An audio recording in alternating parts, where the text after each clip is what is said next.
Welcome to Lost Relation Chronicles. Dear listeners, we are back at Lost Relation Chronicles, and today, on my left, I have the guy who actually edits all my stories. Everything I write goes through him. So, all the comments that you have, all the nice comments that you put of no editing, this is the guy. You can actually catch him today. Hey everyone. Alright, now, he talks a little less but smiles a lot. And what we are going to do today is we are going to go through a story. We are going to go through a story about Ben, Kathy, and Roger, our favorite characters. This story has been published on Patreon, but we thought since we don't have a lot of options today, so we thought we will have some human intervention.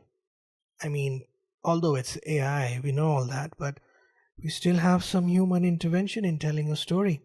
So without wasting much time, let's start with the story. My wife sat me down and said, with the confidence of someone announcing a career move, "I'm leaving you. I'm marrying my rich boss. Not I need space. Not we should talk. No." She said it like she'd just upgraded her phone plan. I stared at her, nodded like a mature adult, and then life immediately decided to turn into a comedy special. Because instead of crying into a pillow like a normal person, I did something unhinged. I showed up to their wedding, and I danced. Not out of heartbreak, out of pure, unfiltered chaos. And that's when I realized this story was about to get way worse for her, and way funnier for me.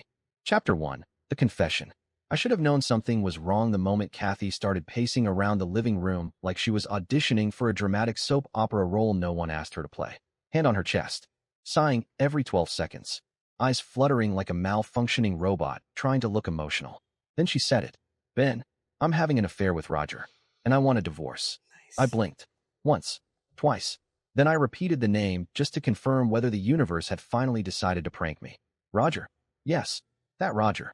The 78-year-old boss, the human antique, the man who moved like his skeleton was held together by prayer and ibuprofen. I stared at her because for a moment I genuinely thought she'd joined some improv class and was testing material on me.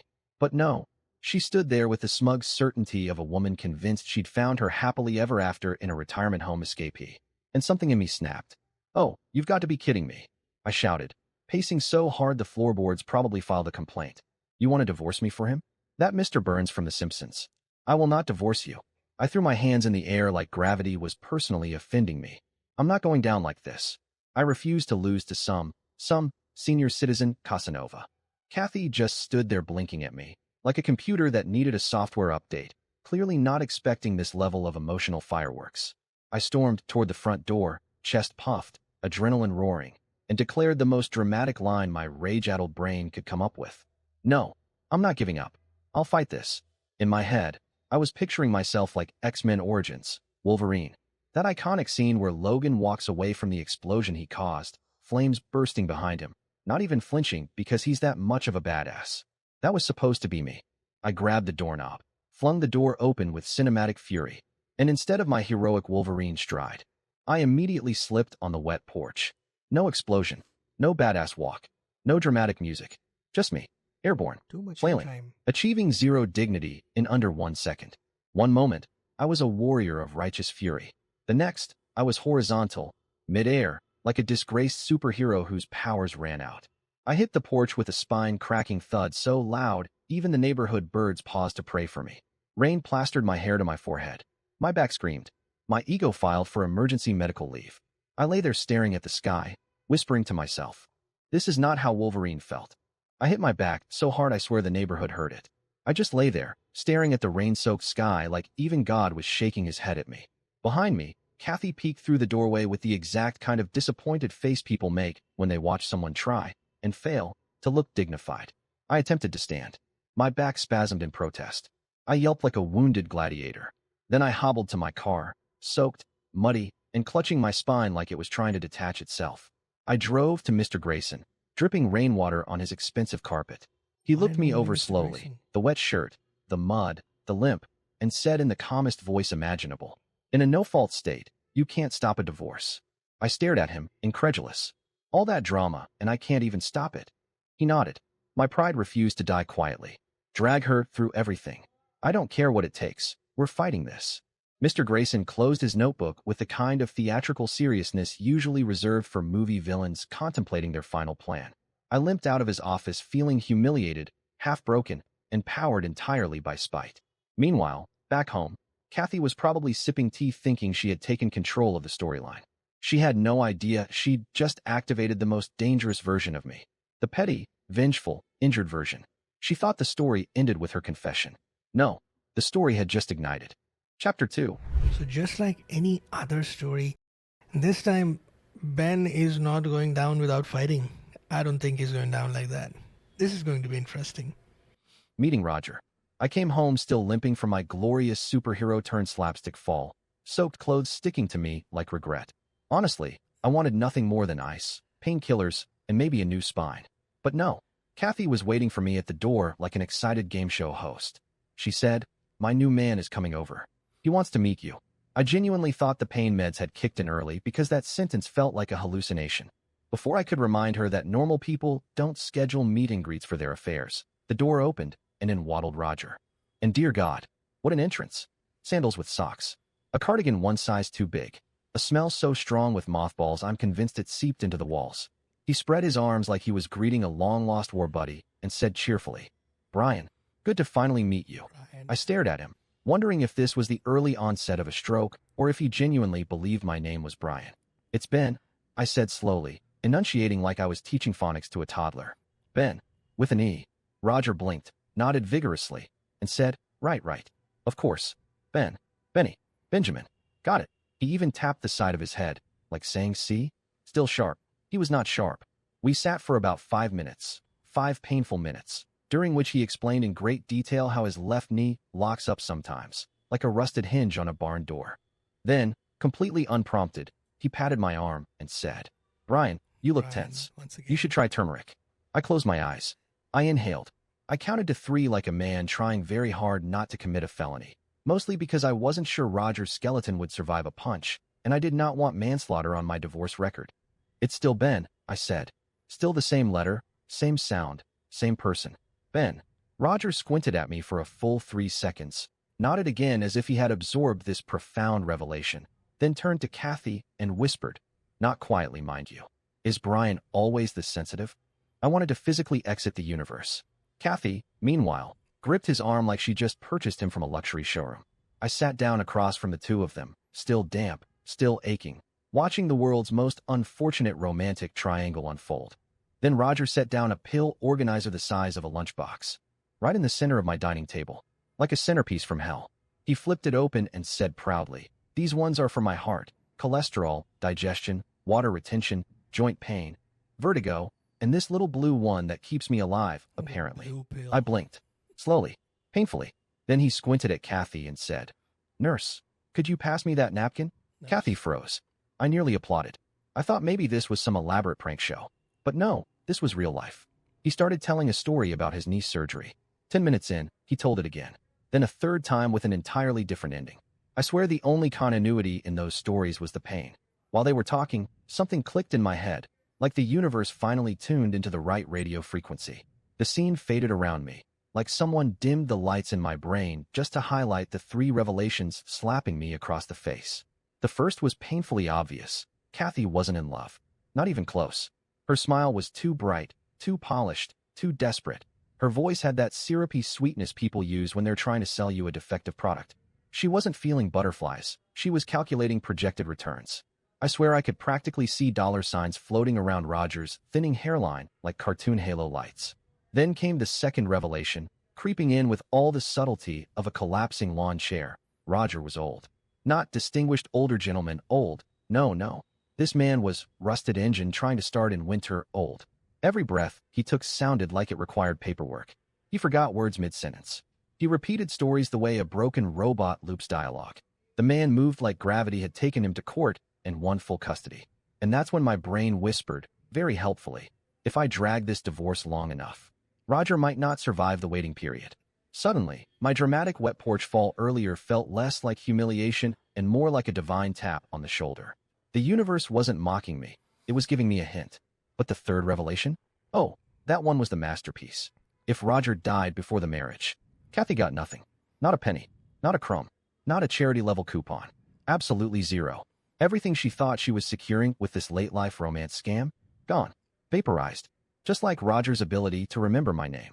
She'd be stuck with a debt affair, an unfinished divorce, a stack of legal fees that could break a mule, and the everlasting embarrassment of betting her life on a man who needed 7 pills a day just to stand upright. Meanwhile, I would walk away untouched, still in my house, still with my assets, still with my damp but intact dignity.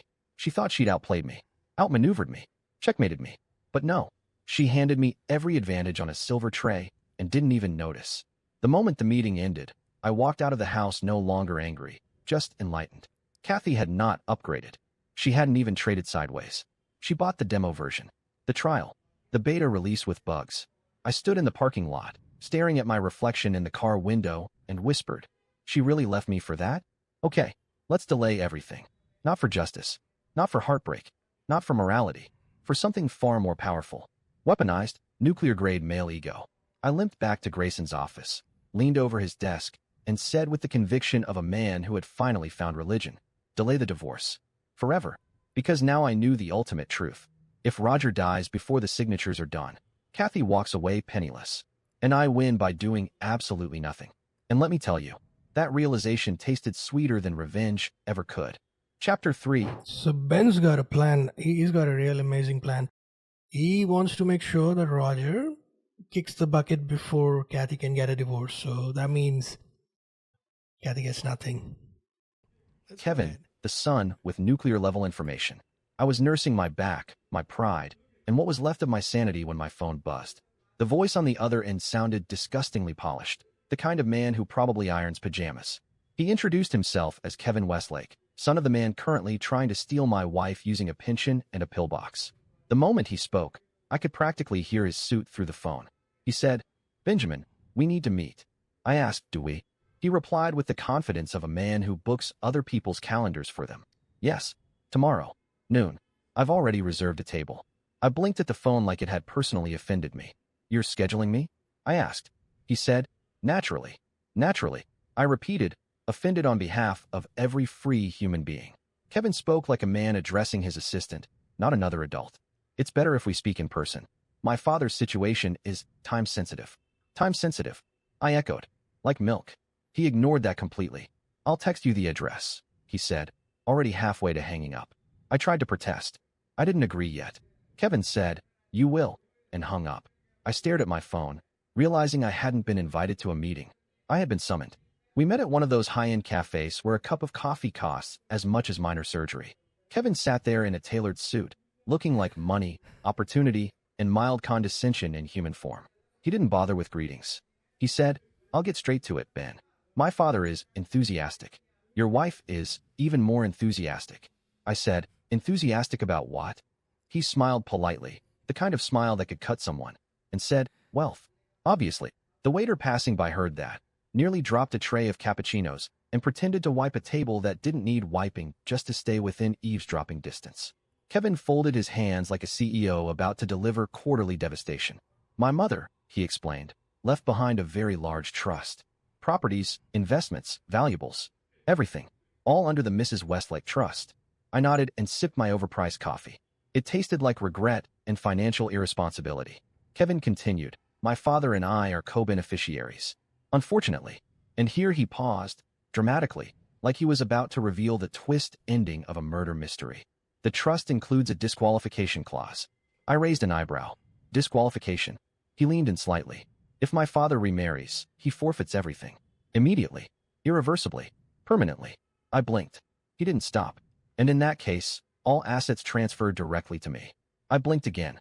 Kevin sat back and let me marinate in that information. It felt like someone had just handed me a ticking bomb labeled "Enjoy." He said, "You understand why I need your cooperation. Your quick signature finalizes the divorce. And with the wedding expedited, the estate becomes mine." I stared at him. He stared back like this was Tuesday for him. I said, "So you want Kathy to marry your father as fast as possible?" He nodded, preferably before one of his organs malfunctions again. The waiter made a strangled noise in the corner, but pretended it was a sneeze. Then Kevin casually delivered the financial nuke. "I'm willing to offer you $5 million for your efficiency." I sipped my coffee again, trying very hard not to choke on the price tag. $5 million. For doing nothing. for signing my marriage off to a man who needed a pillbox the size of a lunch tray. Meanwhile, inside my head, several versions of me started doing math like deranged accountants. Cheating wife? Minus points. Male ego freshly wounded by being traded in for a man who wheezes after tying his shoes? Heavy deduction. Getting paid to let her go? Unexpected bonus round. My brain fired off calculations so fast, I swear I saw numbers floating in the steam from my coffee. But then my male ego started to counter. Let her go? After she tried to replace me with a vintage edition boyfriend? Hell no. 5 seconds later after seeing the number again. Okay, maybe. 3 seconds later. 5 million. Take the deal. Sign whatever he wants. I'll help lift Roger onto the marriage altar myself if needed. Suddenly, every emotional argument I had evaporated. Every bitter thought vanished. Every ounce of pride reorganized itself into one simple conclusion. $5 million wins. Every single time.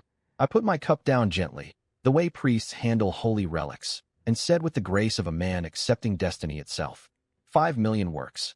Then Kevin reached into his sleek leather folder and slid a check across the table like he was dealing in state secrets. $5 million. My name printed so neatly it felt inappropriate. He said quietly, in that smooth, corporate assassin tone of his, I don't like people who cross me, Ben. I looked down at the check, then back at him, and said, with this kind of money, I'm not crossing anything. I'll cross the street for you. I'll cross oceans. Hell, I'll cross my own morals.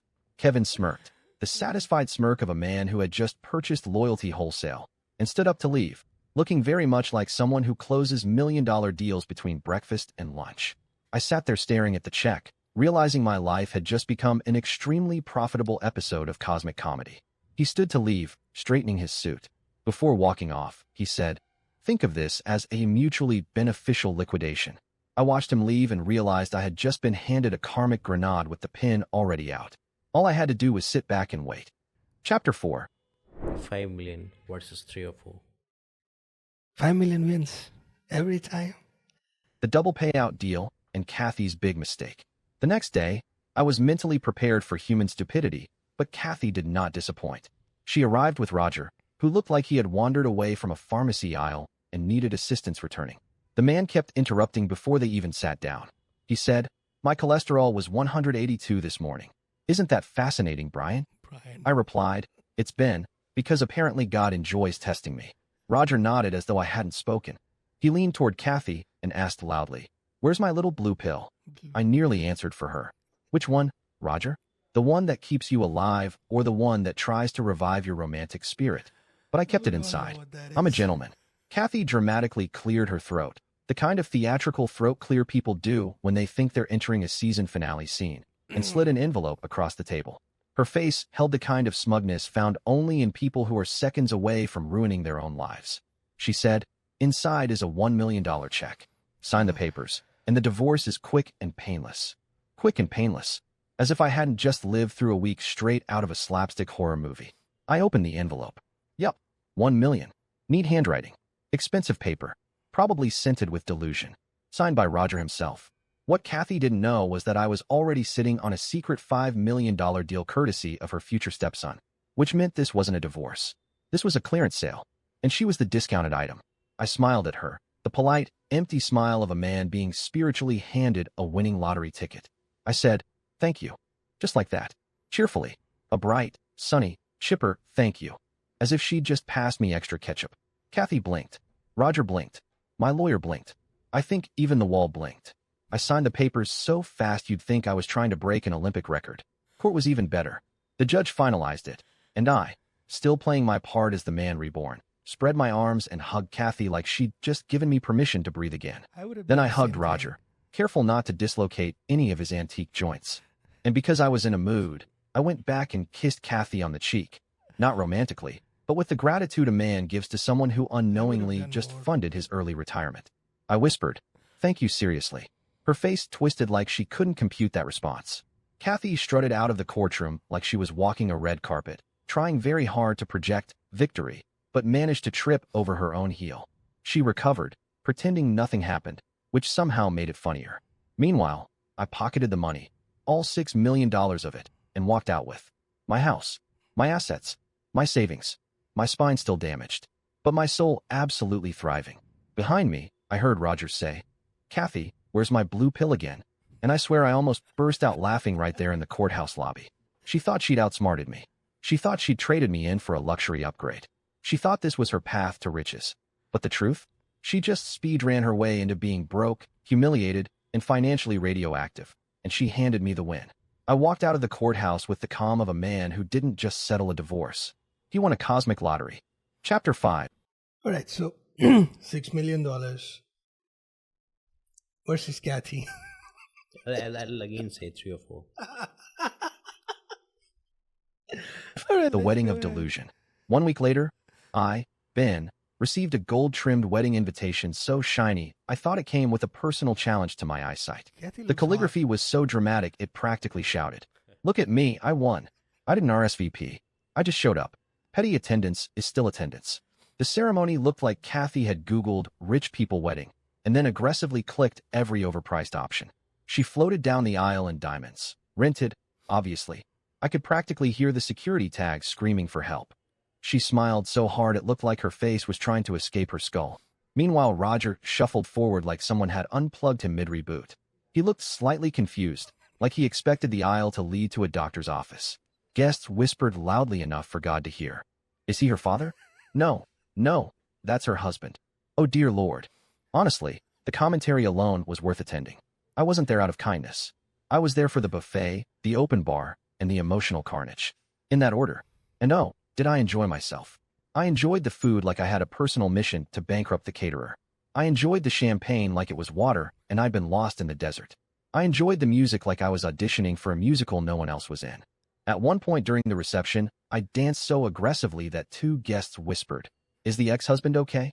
And Kathy actually paused mid-smug glance to watch me, trying to figure out whether I was drunk, mentally broken, or experiencing a religious awakening. Spoiler, it was the $6 million glow. During the vows, Roger squinted at his paper and said, "I promise to cherish, this woman." Iconic. Beautiful. Possibly the greatest line reading of his life. Kathy force laughed at nothing, tossed her hair like she was starring in a shampoo commercial, and tried to pretend her diamond necklace wasn't cutting off her circulation. I lifted my glass to her once, a quiet salute that translated perfectly into, "Best of luck. You'll need it." She smiled back, mistaking it for jealousy. Cute. Poor thing had no idea she was standing on a financial landmine with the fuse already lit. Roger thought everything was perfect. Kathy thought she'd won the universe. I knew I was watching a slow-motion economic disaster disguised as a wedding. And the cake wasn't bad either. Chapter 6. All right, so would you have gone to the wedding? I would have. I know you haven't answered it. Would you have gone to the wedding? Actually, my expression speaks itself. All right, let's go ahead. I'm trying to hold myself. Let's go ahead. The honeymoon heart attack. I wasn't thinking about Kathy or her newly acquired antique husband. I was in my living room, drinking something cold and overpriced, basking in the warm glow of not being married to her anymore. Then my phone buzzed. A text. From Kevin Westlake. 2 words. He's dead. I actually dropped my drink. It hit the floor and splashed up my leg like even the beverage was shocked. I stared at the screen for a solid 3 seconds before whispering, Of course this happened today. Because somewhere, somehow, the universe has a sense of humor, and it is dark. But let me back up to what actually happened that night in their honeymoon suite. According to the screaming, panicked voicemails Kathy left before I blocked her. Apparently, Roger wanted to be romantic. And by romantic, I mean he tried to recreate the physical enthusiasm of a man whose joints weren't on the brink of retirement. She tried to motivate him. Her words, not mine. I don't know what motivating a 78-year-old with a pillbox means, but I imagine there was enthusiastic whispering and several near-fatal hip movements. Then, according to the hotel staff, Roger proudly said something like, "I still got stamina, you know." And life said, "No, you don't." His heart tapped out mid-sentence. Instantly. Lights off. System shut down. Windows failed to restart. Kathy let out a scream so loud it apparently shook 3 floors. Guests thought a wild animal had been released in the hallway. Apparently, the hallway filled with staff faster than a fire drill. One bellboy whispered, "I knew it. I knew he wouldn't make it past the first night." A maid said, "Another gold digger honeymoon? Poor carpets. We just shampooed those."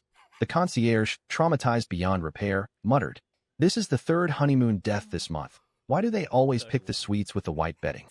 Someone else added, We really need a disclaimer on the honeymoon package. Something like, activities not recommended for guests over 65 or under heavy medication. While paramedics tried to resuscitate Roger, a housekeeper whispered to another, "Do we still charge them for the minibar? I mean, technically he used it." And the best part? A security guard apparently looked at Kathy, mascara streaked, lingerie slipping, screaming at Destiny, and whispered, "She definitely didn't marry him for his personality." The staff were gossiping like they were hosting a podcast. All of this while poor Roger was still half on, half off the hotel bed like a fallen action figure from the senior aisle. Paramedics arrived, did the whole routine, and declared what everyone with functioning eyesight had already known. Roger's heart finally filed its resignation letter, and they did not keep their thoughts to themselves. One paramedic stood up, wiped his forehead, and said, "Well, that heart gave its 2 weeks' notice about 20 years ago." Another paramedic glanced at Roger's pill organizer on the nightstand and muttered, "I've seen pharmacies with fewer medications. This man was held together by prescription glue." A third paramedic shook his head and whispered to the concierge, "Who let this man book the honeymoon suite? He should have booked the cardiology wing." The first paramedic added while packing up his defibrillator, "Honeymoon enthusiasm at his age? That's not romance. That's skydiving with no parachute and a prayer scribbled on a napkin." Meanwhile, Kathy sat on the edge of the bed wearing lingerie, mascara streaked down her cheeks like a tragic raccoon who discovered taxes. She probably expected a life of diamonds, yachts, and trust fund miracles. Instead, she got a dead husband before breakfast. I, on the other hand, I laughed. Loud, pure, cathartic. A laugh so deep it felt like it scrubbed my soul clean. Not because someone died, I'm not a monster, but because the timing was so absurd it felt scripted by the gods of irony. I realized in that moment, I didn't lose a wife. I dodged a missile wearing heels, carrying delusion, and dragging a near-dead man behind her. And somewhere in a luxury hotel suite, Kathy sat among paramedics, screaming Destiny's betrayal, while I sat in my living room sipping a fresh drink and thanking the heavens for cosmic comedic timing. Chapter 7. So I got a joke here, which I think I should have added into it. Windows refused to reboot. Yeah. But listening to my own writing is something different. I usually don't listen to them, but this one is fun. Yeah. This one is fun. All right, let's go ahead. The will reading disaster. I didn't even bother attending the will reading. Why would I? I was divorced, rich, and drinking a smoothie on my couch like a man who survived a natural disaster. I figured the whole thing would be boring anyway. Old people paperwork and a lot of sniffles. But truth be said, I was never invited. But then Kevin called me. And oh God, it was better than reality TV. He spoke like a commentator narrating a train wreck in slow motion. "Ben," he said, "you should have been here. Your ex-wife is putting on a performance."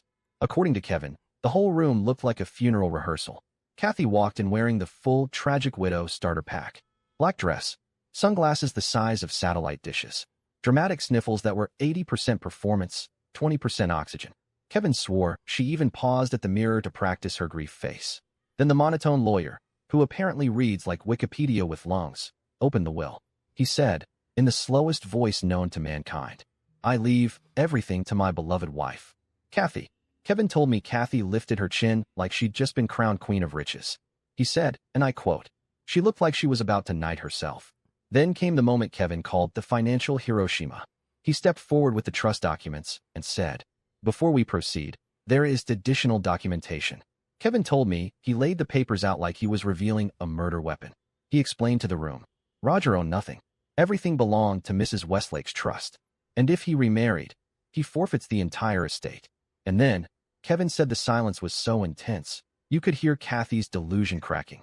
Finally, he delivered the kill shot, which means Kathy receives nothing. Kevin said the lawyer paused mid-sentence, mid-breath, mid-life, because even he wasn't prepared for that twist. Kathy apparently screamed, "That's not true. That's impossible." Kevin said it sounded like she was trying to argue with physics itself. She tried to faint, arms out, dramatic tilt, and the entire room watched her like she was a nature documentary subject. No one moved to catch her. Kevin said even he didn't bother. He just admired the performance. And then, this was Kevin's favorite part. He handed her a tissue and said, "For your tears and future expenses." According to Kevin, Kathy looked at the tissue like it was a cursed object. Meanwhile, I sat on my couch, smoothie in hand, listening to all this unfold like a man enjoying a top-tier comedy podcast. Karma wasn't just working today. She was dancing on Kathy's roof with fireworks. Chapter 8. All right. Ben got his revenge. Kathy gets nothing. Yeah. So that's a whole part of this. So Ben gets his revenge. Kathy gets nothing. Roger kicks the bucket, and everybody's happy. Kathy versus the world's pettiest revenge. After Kevin told me about the will-reading meltdown, I thought Kathy might retreat quietly to process the emotional hurricane she'd created. But no, she walked straight into public humiliation season, and the universe opened with a 5-star premiere. I wasn't there physically, thank God, but Kevin, gleeful as always, fed me every detail like a live sports commentator. According to him, the neighborhood rumor game went nuclear within 48 hours. Roger died right after the wedding. She pushed him too hard. She married him for money. She definitely married him for money. Maybe she poisoned him with gold digger energy. I heard she drained his soul before the vows were dry. By the time she went grocery shopping, a cashier whispered "Black Widow" while scanning her discount cereal. Someone in the frozen foods aisle recorded her having a mini meltdown beside the peas. Kevin told me, "Your ex-wife is trending locally. For all the wrong reasons." I will not lie. That sentence felt like a warm blanket to me. Kathy tried to salvage her reputation by hosting a redemption Instagram live. It attracted, for trolls, 2 bots, and one guy who kept commenting "LMAO RIP Roger." She ended the stream in 14 seconds. Next, she tried joining a community meeting. They handed her a pamphlet titled "Healthy Life Choices." She wasn't sure if it was for her diet or her decision-making. Probably both. She tried her friends. They were all busy. Busy doing what? Avoiding her. Kevin said one of them pretended to be in Mauritius, but was spotted at Target 10 minutes later. Then came the stupidest move of the century. Kathy tried to file a civil suit against the Westlake Trust. She claimed she deserved the estate because of her marital commitment. Her marital commitment lasted 3 hours before Roger's heart resigned. Kevin told me the exact moment the judge read the clause. "Mrs. Westlake, you married the one person legally prohibited from giving you anything." Kathy argued. She cried. She tried to invent new legal terms mid-sentence. At one point she said, "Your Honor, I claim emotional inheritance rights." The judge blinked so slowly it could have been a nap. Kevin said she was obliterated academically, professionally, spiritually, and financially. Her case lasted 7 minutes. Her legal bills lasted forever. Her reputation? Dead on arrival. The rumor mill evolved again. She sued the dead man's trust. She tried to steal from his dead wife. She lost in under 10 minutes. She got vaporized in court. A local priest even asked her to stand at the back during blessings. A cat hissed at her on the street. The owner whispered, "Animals sense energy." By this point, every time she tried to defend herself, someone filmed it. Every meltdown became a TikTok. Every denial became a meme. Every outfit became a community warning sign. Her finances collapsed. Her social life collapsed. Her dignity collapsed. Meanwhile, I sat on my couch, sipping coconut water, listening to Kevin send me updates like a man delivering gourmet gossip. Kathy's life didn't just fall apart. It shredded itself into confetti, and the wind blew the confetti away. Chapter 9. Kathy's... All right, so emotional inheritance. Something new. I think we should make another story about that. Emotional inheritance. Nice word. That will be interesting. collapse, and Ben's escape to paradise. After Kathy's public reputation disintegrated like a cheap tissue in a storm, the universe decided to finish the job with style. And trust me, I had the front row seat of a man who wasn't there, but absolutely enjoyed the recap. The fallout. Short version, Kathy was done. She had no inheritance, no husband, no money, legal bills stacked higher than her delusion, 0 friends, a reputation so radioactive it needed hazard signs. She called me so many times from different number, my phone began vibrating like it was trying to escape the country. Voicemails ranged from begging, bargaining, apology roleplay, full volume screaming, threats involving karma, which, hilariously, was already beating her to oblivion. I didn't answer a single call, not out of cruelty, but because blocking her added joy to my life that scientists cannot measure. The final humiliation. And then, the cherry on the humiliation sundae. She drove to my old house, determined to confront me.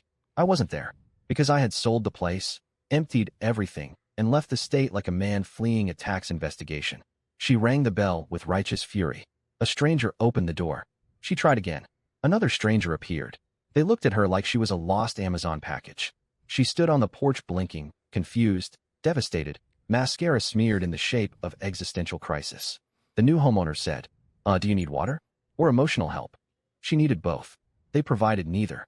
Then Kathy, in full widow/gold digger collapse mode, sat down on the front steps like a tragic opera villain who missed her cue and started sobbing dramatically. And the neighbors watched. Because of course they did. I heard all of this through Kevin, who described it like he was narrating a wildlife documentary called The Last Cry of the Desperate Ex-Wife. Chapter 10. I don't know if you have noticed this. Kevin is obsessed with her. He's keeping an eye on her where she's going. Oh, I missed it, I guess. He's a mama's boy. And Ben's Hawaiian transformation. Moving to Hawaii turned out to be the best decision I had ever accidentally stumbled into.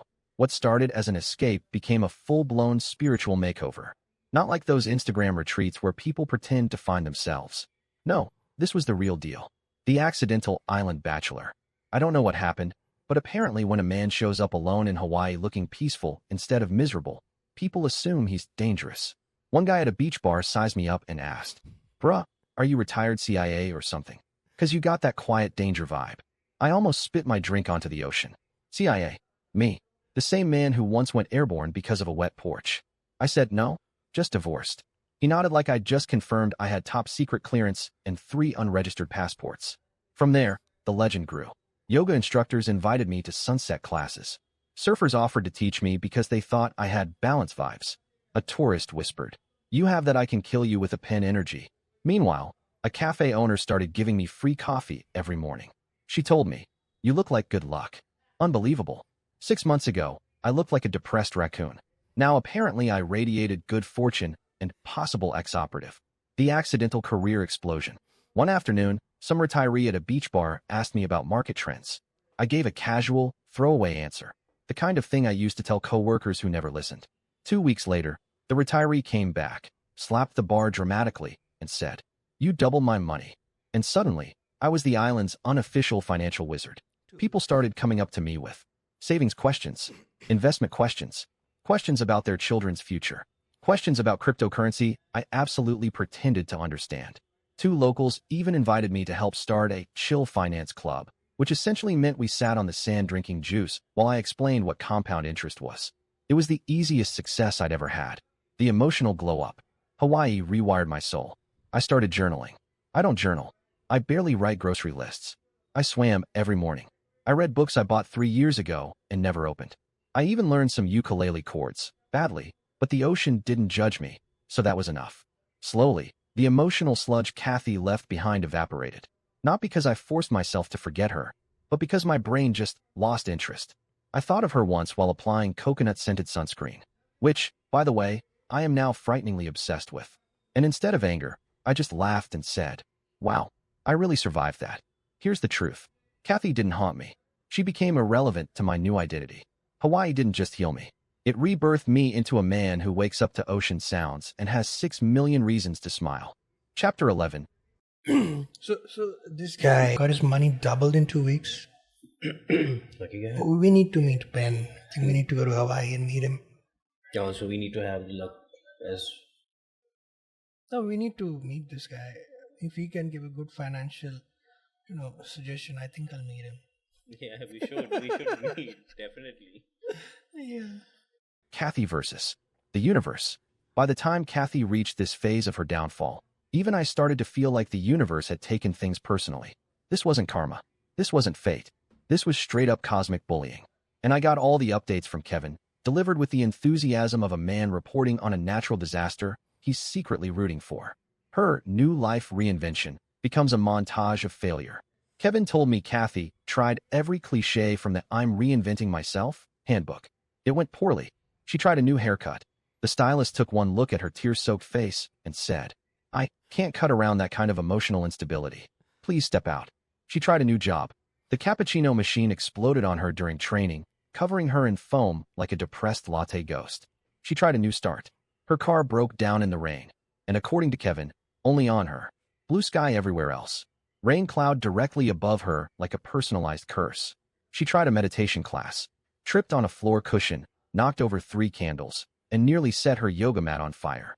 Everything she touched combusted. Slapstick style. Universe directed. When Kevin described it, he said, "If she slips on a banana next, I'm calling a priest." Online dating. The final insult. Kevin said she downloaded a dating app and set up a profile. She got 0 matches. Except one. From a man who looked exactly like Roger. Just 2 years younger. But still not young enough to be alive without supervision. She deleted the app instantly. I nearly spit my coconut water when Kevin sent me his photo. The parking lot showdown with Kevin. According to Kevin Westlake, Kathy eventually hunted him down in a parking lot, and not gracefully. Kevin said she came running at him like a detective in a low-budget crime drama. Arms flailing, hair chaotic, energy unhinged. She yelled, right there between a Honda and a shopping cart return. "You have to help me. I have nothing left. I am your mother." Kevin said he blinked twice, stared at her like she had just confessed to being a toaster, and replied, without slowing down, "I'm 44. You're 32. We're both adults. And I don't babysit adults." She screamed like someone stole her oxygen. People turned. Some gasped. Someone with a ring light started filming. Another began live streaming with the caption, "Gold Digger Season Finale, Parking Lot Edition." And right on cosmic cue, a car alarm blasted in the background. Like the universe hired a DJ to score her breakdown. Kathy shouted again, trying to follow him. "I am your mother." Kevin said, "You're nothing to me but a cautionary tale," and kept walking. He told me later, "I don't negotiate with emotional terrorists." The live stream got several thousand views. Somehow, despite being in Hawaii, tourists sent it to me like it was a viral cat video. I watched it from my hammock, sipping a coconut drink, thinking, the universe really does have a sense of humor, and it's savage. The therapist visit. Kevin called me, laughing so hard I thought he was choking, and said, "Ben, you need to hear this." She went to therapy. Apparently, Kathy booked a session with a well-reviewed therapist downtown, walked in looking like the ghost of bad decisions, and immediately started trauma-dumping her entire life story. The therapist turned out to be Kevin's close friend. He told Kevin what happened. Kevin quoted the therapist almost word for word. "So let me get this straight. You married a man 36 years older than you. For money he didn't actually have. And after he died trying to impress you, you sued his dead wife's trust. And lost in record time." Kathy sniffled loudly and said, "It wasn't supposed to happen like this." Kevin said the therapist paused. One of those long, clinical silences that feel like judgment wearing a lab coat. Then the therapist leaned forward and delivered the line of the century. "You might be cursed."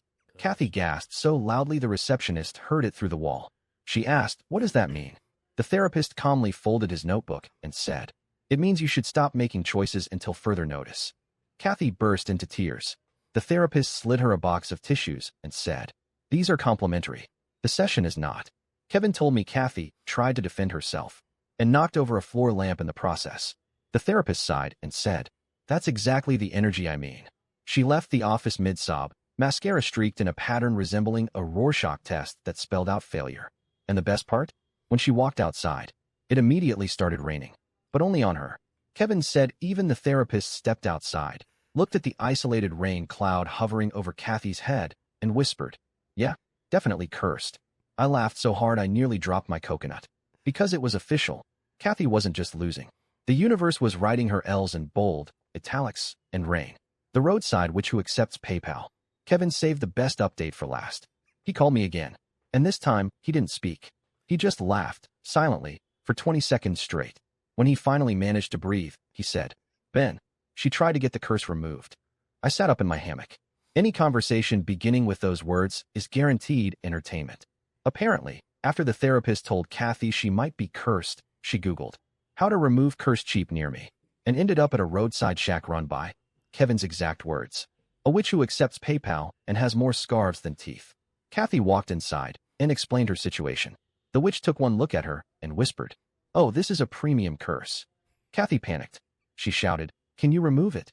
The witch held out her hand and said, "Yes, but there will be a small digital convenience fee." Kathy paid. Of course she paid. She paid the way desperate people pay, with shaking hands and false hope.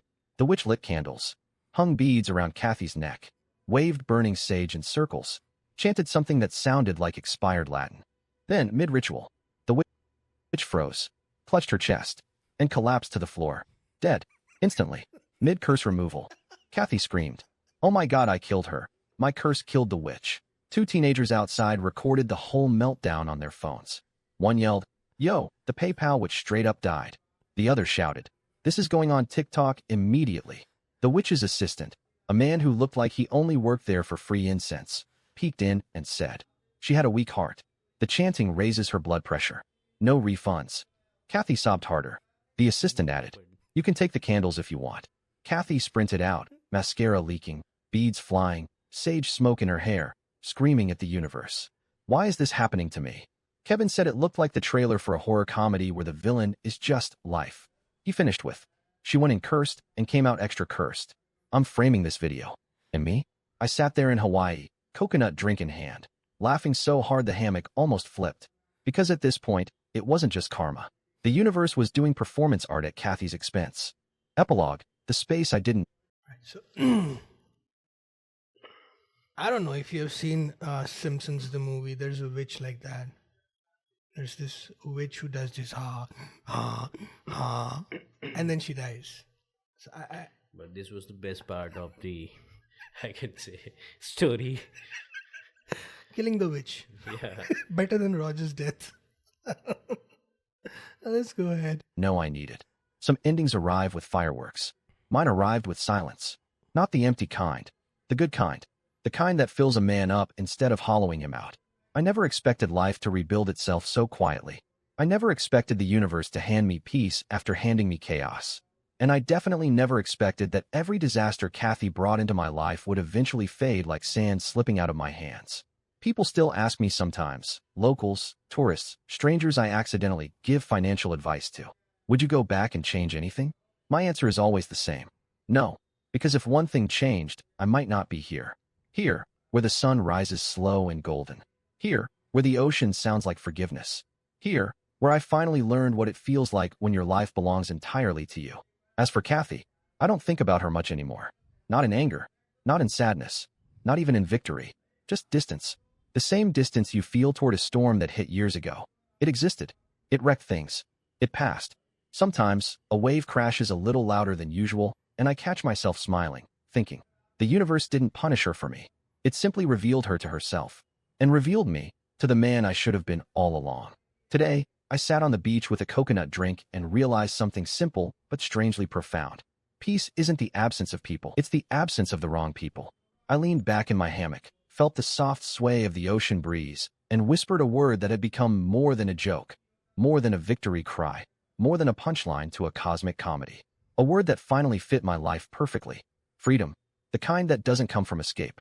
The kind that comes from healing. And this time, this ending felt less like a finale, and more like a beginning. All right, so I think I enjoyed the story. Now, as far as the future goes, we may have to do the stories just like this, or maybe we'll have to do it where I am narrating the story, which I don't think I would like. But if I don't have an option, I'll have to do it like that. Now, as far as today's story is concerned, this was one of those stories that we put up on Patreon, and we are putting it right here. Stories there are unrestricted, unfiltered, and they are kind of a little uncensored as well.